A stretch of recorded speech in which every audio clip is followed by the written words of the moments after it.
একটা মানুষের প্রকৃত স্বভাব জানতে গেলে রাতে জানতে হবে। কেন জানেন? রাতে মানুষের ভোগ বাসনা বাড়ে। মাতাল মদ খায় বা যে কোনো অসৎ ক্রিয়াগুলি রাতে বেশি সংগঠিত হয়। এই জন্য আমাদের সাধুরা কি বলেন জানেন? রাতে বেশি করে মালা জপ আর ভজন করবে, রাতে ভোগ বাসনা বাড়ে। এই জন্য কোনো মানুষকে দেখতে গেলে দেখতে হবে রাতে সে কি করে। হনুমান এই জন্য দেখতে চেয়েছিলেন এদের স্বভাব দেখতে গেলে আমাকে রাতে দেখতে হবে। পুরো নগরী ঘুরতে ঘুরতে দেখলেন কেউ মদ, কেউ মাংস, কেউ নাচ গান, রাক্ষসদের যা স্বভাব। রাবণও মন্দাদরীকে নিয়ে রসালাপে মর্ত, অভিমানে মর্ত। কেবল একটা ঘরে রাম নাম লেখা, একটা ঘরের সামনে তুলসী বৃন্দা দেবী, এক ঘর থেকেই ভেসে আসছে বিন্দু বিন্দু মধুর নাম, সিয়ারাম সিয়ারাম সিয়ারাম। এই ঘরটায় ভক্ত বিভীষণের। এই জন্য হনুমান পুরো লঙ্কা পুড়িয়ে স্বর্ণলঙ্কা সার করে দিয়েছিল। আচ্ছা, স্বর্ণলঙ্কা হয়? দেখুন, এখানে স্বর্ণ মানে অভিমান, মোহ। স্বর্ণ মানে মোহ। আসলে রাবণের মনের মধ্যে ছিল মোহ, অভিমান। আচ্ছা, যদি সোনার লঙ্কা মেনে নেই, তা সমুদ্রের ওপারে স্বর্ণ দিয়ে নির্মিত লঙ্কা, সেই লঙ্কার ধুলি মাখতে, সেই লঙ্কায় প্রণাম করতে কেউ যায় না? অযোধ্যাতে যায়। এটা উত্তর দিন, কোথায় যায় মানুষ? কেন? অযোধ্যা তো রাবণের মতো সোনার লঙ্কা না, ওখানে তো ভরি ভরি সোনা ঘর বাড়ি নেই। অযোধ্যায় তো ধুলি, সরজু নদী, ওখানে যায় কেন? শাস্ত্রে বলছে মোহ অভিমানকে কেউ কখনো শ্রদ্ধা, তার কাছ থেকে কিছু পাওয়া যায় না। সোনার লঙ্কা পুড়ে যাবে, কিন্তু মাটির অযোধ্যা যুগ যুগান্তর মানুষ তার ধুলি নিয়ে গর্ববোধ করবে। তোমার জীবনও যদি মোহ অহংকার ত্যাগ করতে পারো, তবেই মানুষ তোমাকে মান্যতা দেবে, তোমাকে ভক্তি করবে। ভোগকে কেউ, মোহ ভোগ, একে কেউ ভালোবাসে না, একে কেউ সম্মান করে না। অযোধ্যার মাটি মাখতে সেখানে সকলেই সেই ধুলি নিতে যায়, স্পর্শ করতে যায়, লঙ্কার ধুলিতে প্রণাম করে না। আর এই জগতে যদি ভোগী হন, অভিমানী হন, আপনার নামটাও কেউ রাখবে না। দুর্যোধন নাম রাখে কেউ? আপনি যদি অভিমানী হন, অহংকারী হন, আপনার নামটাও জগতে কেউ রাখবে না। কিন্তু অর্জুন, যুধিষ্ঠির নামগুলো দেখা যায়। এই জন্য দয়া করে আগে বৈষ্ণবের সেবা করে দাস অভিমান, আগে তো দাস অভিমান আনুন, তবেই পৌঁছানো যাবে। এই সমস্ত লঙ্কা পোড়ালেও ওই ঘরটা পড়েনি। আমার সংকেত কি জানেন? আমি বলতে চাইছি কি জানেন? আমরাও অশান্তিতে পুড়ছি, কিন্তু তার ঘর পুড়বে না যে ঘরে ভক্তি আছে, ভগবানের নাম আছে, ভক্ত আছে, সেই ঘর পুড়বে না। প্রত্যেক মানুষের কাছে যান, আমার সংসারে অশান্তির দাবানল জ্বলছে, কেউ শান্তিতে নেই, ঘর পুড়বে না তো কি পুড়বে? ওই ঘরে তো ভক্তি নেই, ওই ঘরে তো ভজন নেই, ওই ঘরে তো ভগবানকে আনন্দ দেওয়ার কোনো ব্যবস্থা নাই। সব ঘর পুড়ল, বিভীষণের ঘর রক্ষা পেল। বলো ভক্তি আছে বলেই ওই ঘরে আগুন লাগায়নি হনুমান। সংকেত দিল ভজন না থাকলে, ভক্তি না থাকলে সে ঘর অশান্তিতে পুড়বে। পুড়ছেও তাই আমাদের। কোথায় গৃহে ভজন কই? মঙ্গল আরতি কটা মা দেয়? কটা পরিবারে সকাল সন্ধ্যা খোলকত্তাল বাজে, হরিনাম হয় হাতে তালি দিয়ে? কটা পরিবারে একাদশীর দিন বাড়িতে অন্ন হয় না, আমিষ ওঠে না? শান্তি চান, হ্যাঁ, জগতে ভালো থাকতে চান, অথচ ভালোর কিছু করবেন না, তা কি করে হয়? সোনার লঙ্কা পোড়াবে হনুমান, কিন্তু একজনের ঘর পোড়াবে না, যেখানে ভক্তি আছে, ভজন আছে, ভক্ত আছে, ওই ঘরে আগুন লাগায়নি। এর সংকেত হলো, যদি গৃহে শান্তি পেতে চান, অভাব থাকুক, ভজন থাকুক। যে ঘরে প্রভাতে ভগবানের দীপ জেলে মঙ্গল আরতি হয়, ওখানে অমঙ্গল ঢুকবে কি করে? গীতা যেখানে নিত্য পাঠ হয়, আমার মনে হয় কেন এটা আচার্যদের অভিমত। আমাদের প্রথম অবতার চতুর্শন, সনক, সনন্দ, সনাতন, সনত কুমার, এরা এক ভাই ব্যাসপীঠে বসতেন আর তিন ভাই শ্রোতা হয়ে পাঠ শুনতেন। আর একজন বসতেন আর তিন ভাই, এইভাবে ওরা হরিকথা সম্বন্ধ কাটাতেন। প্রতিটা পরিবারে সন্ধ্যার সময় যদি গীতার একটা শ্লোক পাঠ বা আলোচনা হয়, নাহলে সপ্তাহে একদিন হয়, 15 দিন একদিন যদি একটু ভাগবত আলোচনা পাঠ বাড়িতে হয়, সে বাড়ির চেহারা 1 বছরে বদলে যাবে। জামাই আদর বুঝি, বন্ধু বান্ধব এনে খাওয়া দাওয়া বুঝি, অথচ বাড়িতে বছরে একদিন সাধু ডেকে ভাগবত বুঝি না, গীতা পাঠ বুঝি না, ভাগবত আলোচনা বুঝি না। শান্তি হাতের ছেলের মোয়া যে কেড়ে খাবেন। টাকা থাকলেই, ডাক্তার মাস্টার থাকলেই সেখানে শান্তি হবে এমন নয়। সোনার লঙ্কা পুড়ে গেল অভিমানে, অভজনে, দাম্ভিকতায়। একজনের পড়েনি, তিনি ভজনে ছিলেন, বিভীষণ। ভজন করতে হবে, মুখের কথায় কিছু হবে না। এই বারবার ওঠা যাবে না, তুমি বসো এক জায়গায়, পাঠ থেকে উঠতে নাই। সুধীজন, যে কথা বলছিলাম আমি খুব সাধারণভাবে বোঝাতে চেষ্টা করছি, বলতে চেষ্টা করছি, কারণ আমি খুব নগণ্য, সাধারণ।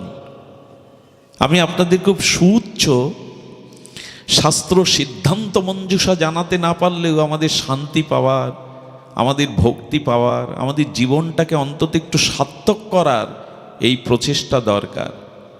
আর এই ভক্ত সঙ্গ কেন? হনুমান যখন প্রবেশ করছে তখন দুয়ারি রাক্ষসী এসে বাধা দিয়েছে, চোর চোর, কে চোর? চোর, ভেতরে যেও না।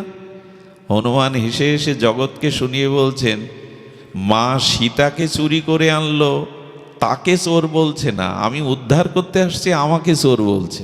বড় চোর ওর প্রভু রাবণ, ওকে চোর বলছে না, চোর দেখছে আমার।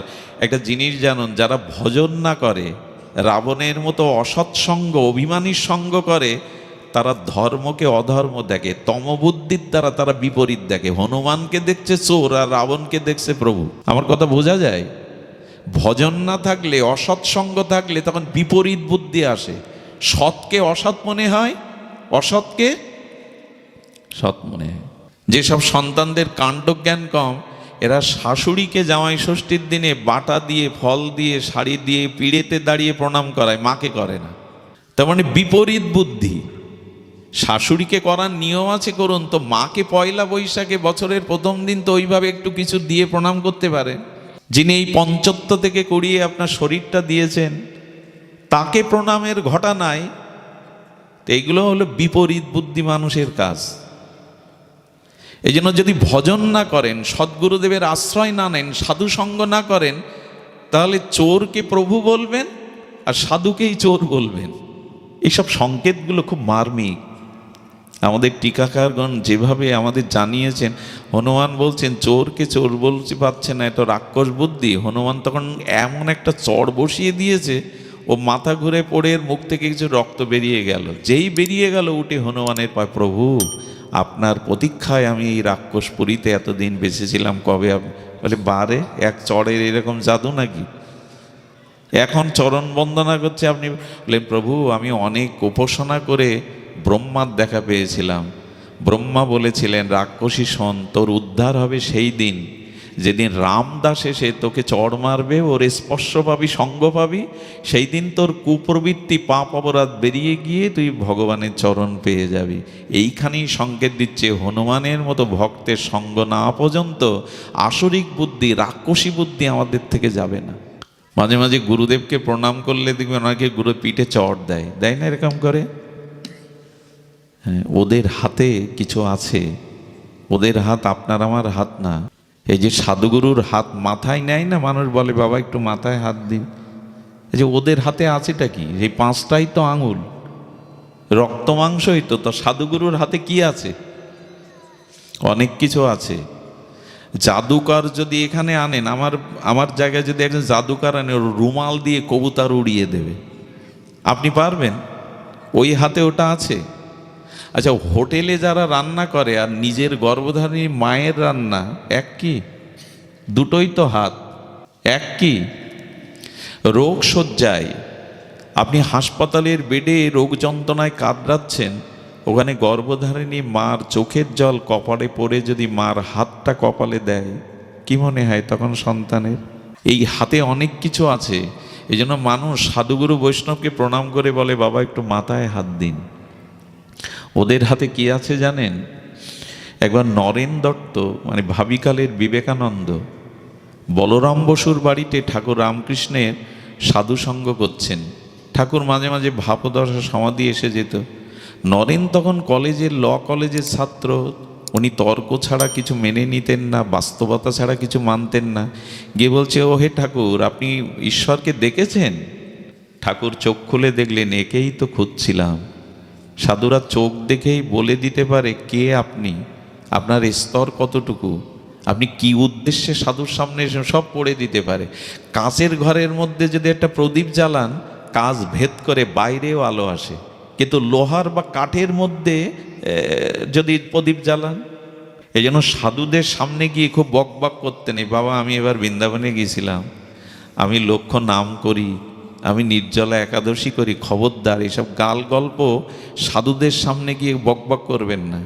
ওরা যাতে সন্তুষ্ট হয়, দূরে দাঁড়িয়ে মাথা নত করে তারা যেটা ভালোবাসে, জয় রাধে একবার বলে বসে পড়বেন। ওরা আপনাকে দেখেই বুঝে ফেলে আপনি কি উদ্দেশ্যে কি জন্য এসছেন। সাধুদের দৃষ্টি অন্যরকম, প্রকৃত সাধুর দৃষ্টির কথা বলছি। আমি একবার বৈষ্ণবপদ বাবাকে পরীক্ষার ইচ্ছা হলো, সেদিন একাদশী। আমি সারাদিন নির্জলা থেকে সন্ধ্যার পরে একটু কিছু পাই, তো আমি বলতে বলতে যাচ্ছি আমার সঙ্গের ছেলেদের যে আজ যদি বৈষ্ণবপদ বাবা আমাকে ডেকে তার আহারের পাত্র থেকে কিছু দেয় তবে পাবো, না হলে পাবো না। ওইখানে 200 মতো লোক ওনার দর্শনার্থী হয়ে দাঁড়িয়ে আছেন। উনি ভেতরে কি করছেন আমি জানি না, বাইরে দাঁড়িয়ে হঠাৎ দরজা খুললেন, খুলে বলছেন, দাদাজি আপনি এদিকে আসুন। আমি ভেতরে কাঁপতে কাঁপতে গেলাম, ওনাদের সামনে দাঁড়াবার ক্ষমতা কই বলে ওই ওনাই হাতে করে যে প্রসাদ পাচ্ছিলেন ওই বাটিটা দিয়ে বলছে, এখানে বসে এটা পান। কি বলবেন এর ব্যাখ্যা? অবাক হয়ে তাকিয়ে দেখছিলাম এদের দূরদৃষ্টি কতটুকু। সাধুদের আবার এরকম পরীক্ষা করতে নেই, পরীক্ষা করলে কিন্তু একদিন পরীক্ষা আপনাকে দিতে হবে। পরীক্ষা নিতে নেই, কিন্তু এরা সব জানে। এই জন্য ওদের সামনে গিয়ে খুব বেশি নিজেকে প্রকাশ করতে নেই, আমি এই করি তাই করি অমুক করি।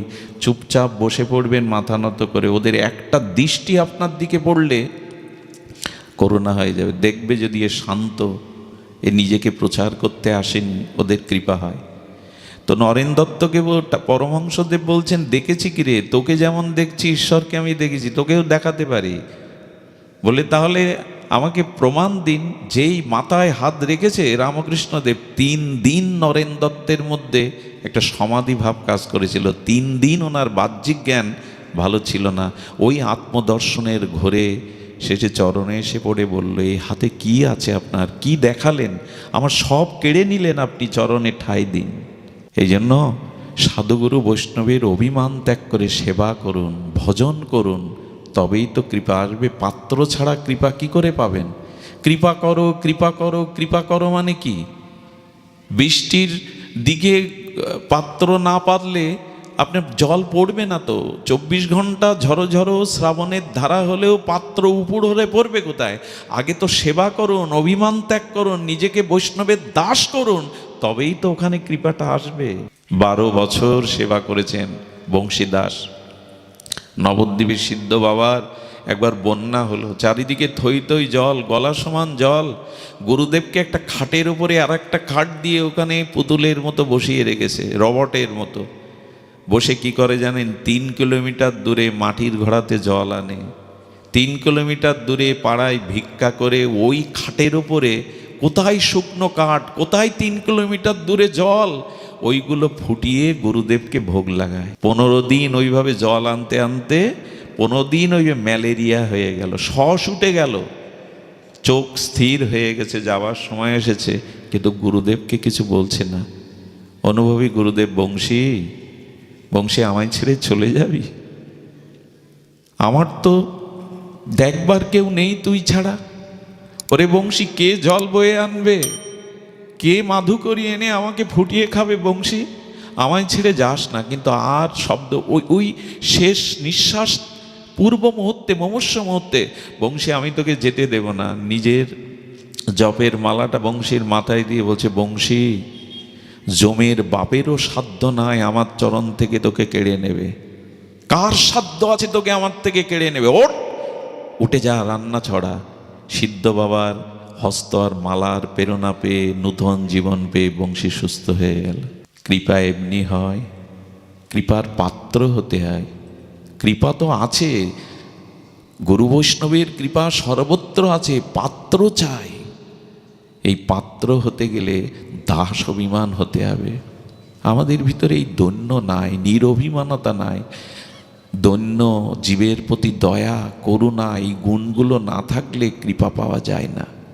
আরে দুঃখী কৃষ্ণদাস এইটুকু বয়সে সংসার ছেড়ে হৃদয় চৈতন্যের দুয়ারে গেলেন।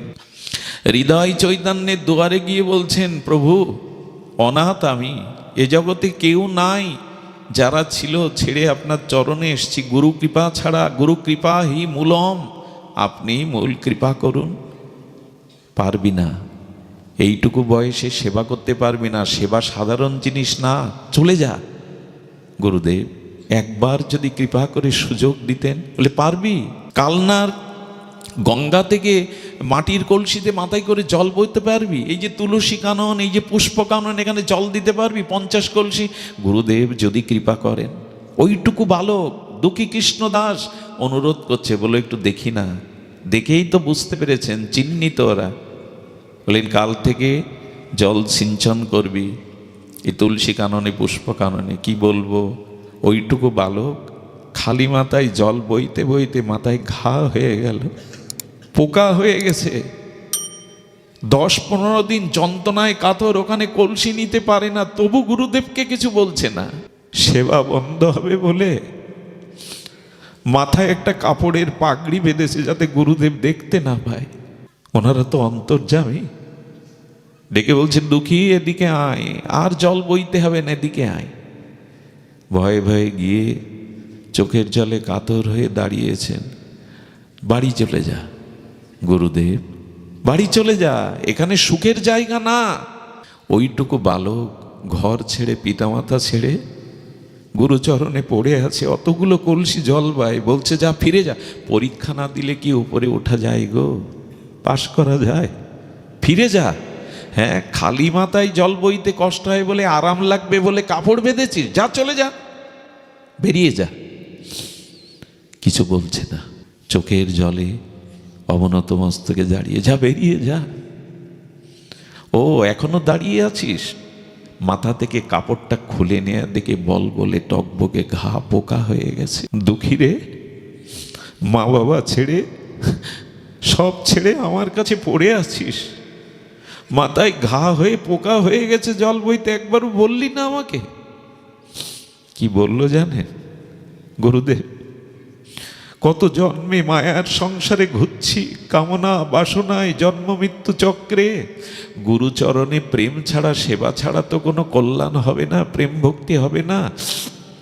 তাই আপনাকে জানাইনি, যদি বাড়ি পাঠিয়ে দেন, যদি সেবা বঞ্চিত হই। এদের চরিত্র দেখুন, যদি সেবা বঞ্চিত হয়ে বুকে টেনে নিলেন। সেবা বঞ্চিত হবে বলে বলিসনি, একটু তো ব্যবস্থা করতে পারতাম। সেই দিনই তাকে দীক্ষা দিয়েছিলেন। ও হৃদয়ে নিতাই চৈতন্যকে বাঁধিয়ে দিয়েছিলেন দুঃখী কৃষ্ণদাস।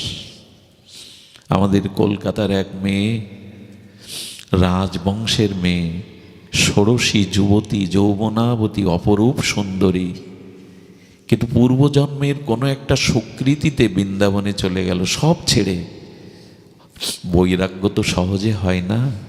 এই শব্দ স্পর্শ রূপরস গন্ধ ভোগ বিলাস থেকে মনটা ভগবান ভক্তের সেবায় যাওয়া, এটা কোটি জন্মের ভাগ্য না থাকলে, বিশেষ কোনো মহতের কৃপা না হলে হয় না। এসব বৈষ্ণবরা, এরা কেউ শিক্ষক, শিক্ষিত মানুষ, এরা কত দূর থেকে এই মাটিতে বসছেন কেন জানেন?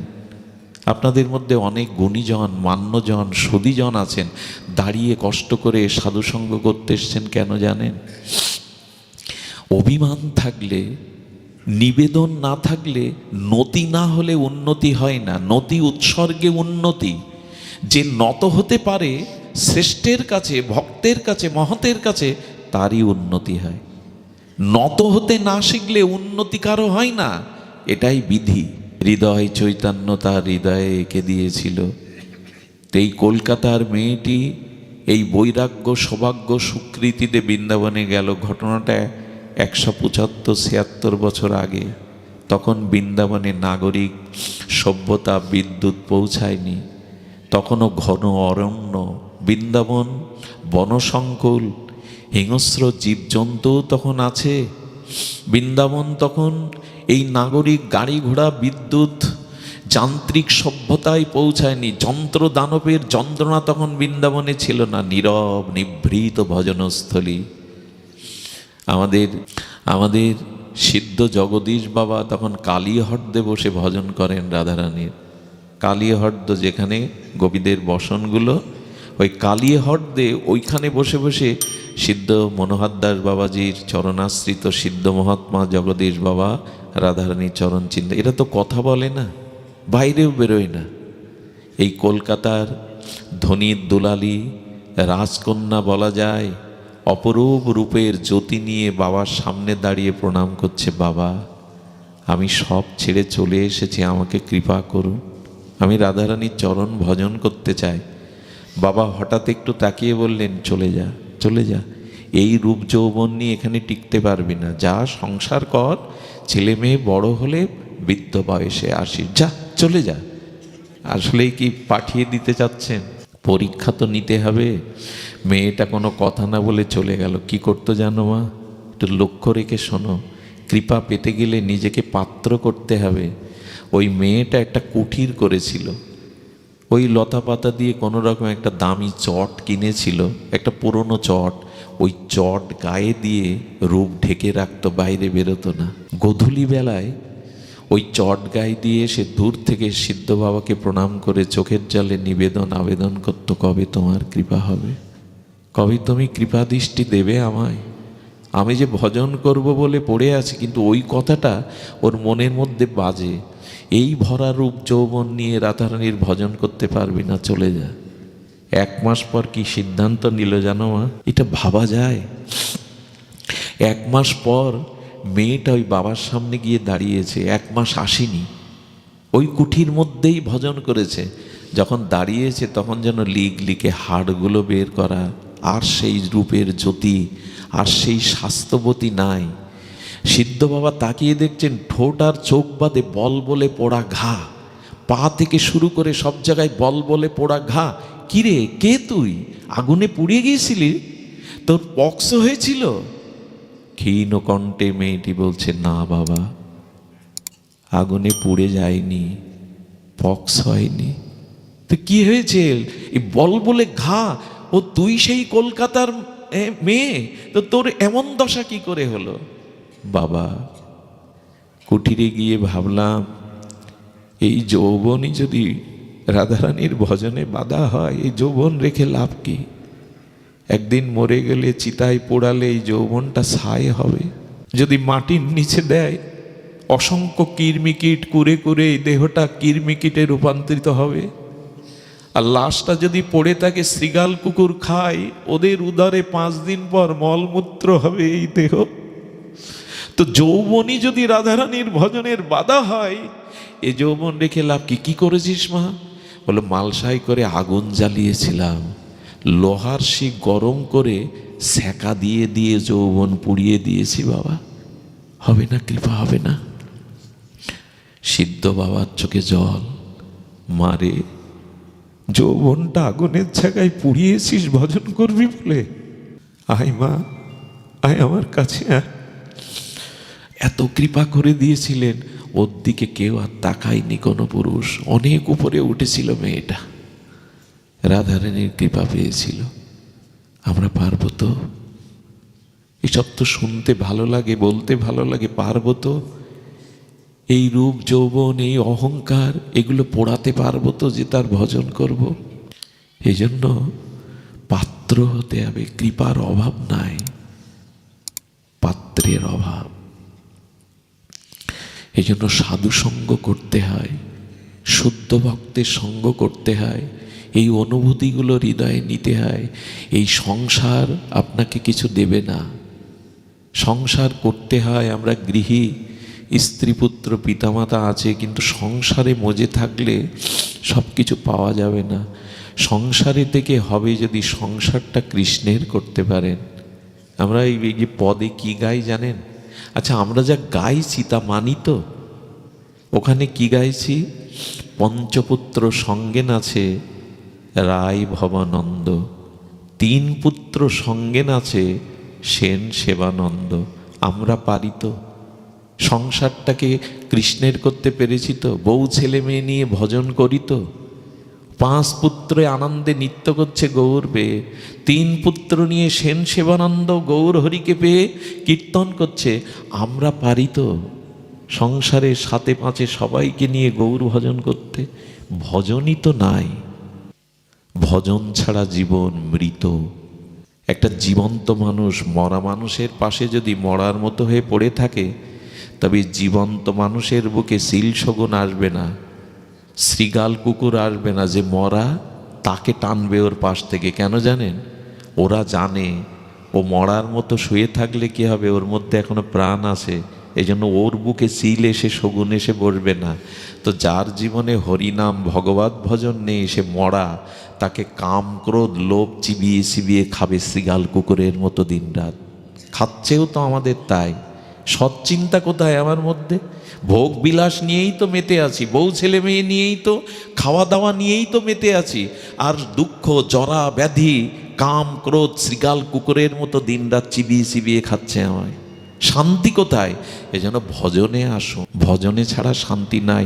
দেখুন এখন এর মধ্যে যারা এসে বসেছেন, কারো মাথায় সংসারের বোঝা কাজ করছে না, কারো হৃদয়ে এখন কুচিন্তা কুভাবনা হিংসা বিদ্বেষ এগুলো আসার অবসরই নাই। এর কারণ এখানে এইসব মহাত্মা সাধুরা আছেন, এখানে হরি কথা হরি নাম হচ্ছে, এখানের বাতাবরণটা এখানের পরিবেশটা অন্য কিছু দিয়ে গড়া। এখানে অনেক সূক্ষ্ম আত্মা নেমে এসেছে হরিকথা শোনার জন্য। এখানে অনেক পবিত্র আত্মা অলক্ষ্যে যাদের দেখা যায় না, তারা এখানে আছে বলে এই পরিবেশটা এত মধুর।